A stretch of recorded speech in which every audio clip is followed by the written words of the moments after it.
এটা তো অবাক লাগে, একটা প্রশাসনের পুলিশ প্রশাসনের ইন্টেলিজেন্স ব্রাঞ্চ এত ফেলিউ রইব যে আমাদের কাছে কোনো ইনফরমেশন দেখছে না ক্রিমিনালরা গ্যাদারিং করে বা এলাকার মধ্যে কারা কারা অসামাজিক কাজের সঙ্গে যুক্ত, ইলেকশনের কোড অফ কন্ডাক্টের বোধ নিশ্চয়ই আছে, তাদেরকে আমরা প্রিভেন্ট করার আগের থেকে তাদেরকে ইয়ে করা।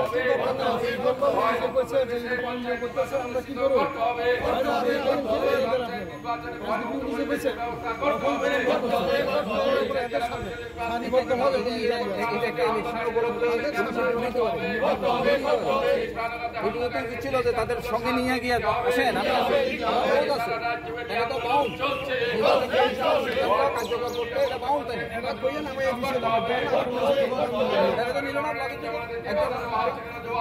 যখন চোরটা খোলা গেছেন, দোকানে বসছিলেন, সেখান থেকে যখন বেরিয়ে এসছেন সঙ্গে সঙ্গে প্রাণঘাতী হামলা শুরু হয়ে গেল।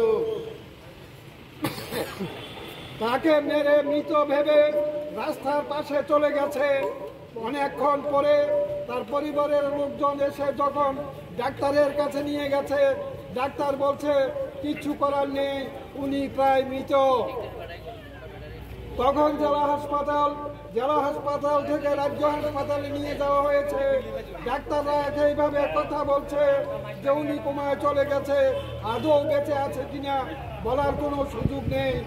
আজকে আমরা খবর নিয়ে জানলাম উনি ওটিতে আছেন, যে কোনো সময় মারা গেছেন এবং এমন ঘোষণা হয়ে যেতে পারে। কিন্তু এরপরেও আমরা দেখছি বাদল শীলের উপর যারা হামলাকারী, যারা আঘাত করেছেন, মেরে মৃত ভেবে যারা রেখে চলে গেছেন, তারা তোত্তাখোলা বাজারে মিষ্টি খাচ্ছেন, মিষ্টি বিতরণ করছেন, কিন্তু পুলিশের কোনো ভূমিকা এখন পর্যন্ত সেখানে নেই। নির্বাচনের মনোনয়ন জমা থেকে আরম্ভ করে প্রার্থীদের উপর যে হামলা, সে হামলার পরিপ্রেক্ষিতে পুলিশের যেই ভূমিকা, এতে এটা বুঝতে অসুবিধা হচ্ছে না যে রাজ্য প্রশাসন পুলিশকে টিকলিবন্দে পরিণত করার চেষ্টা করছে, পুলিশরাও সেই জায়গায় দাঁড়িয়ে আছে। এ যদি চলতে থাকে আমাদের রাজ্যের কোনো অস্তিত্ব থাকবে না, গণতন্ত্র বলে কিছু থাকবে না, সাধারণ মানুষের জীবন জীবিকা বিপন্ন হবে। তারই প্রতিবাদে আমরা রাস্তায় নেমেছি। আমরা আমাদের ঘোষণার কথা 1 নং কিলায় পথসভা করে আমরা আমাদের পরবর্তী কর্মসূচির কথা ঘোষণা করব। আমরা দাবি করছি অবিলম্বে মনোনয়ন জমা দেওয়ার ব্যবস্থা করতে হবে।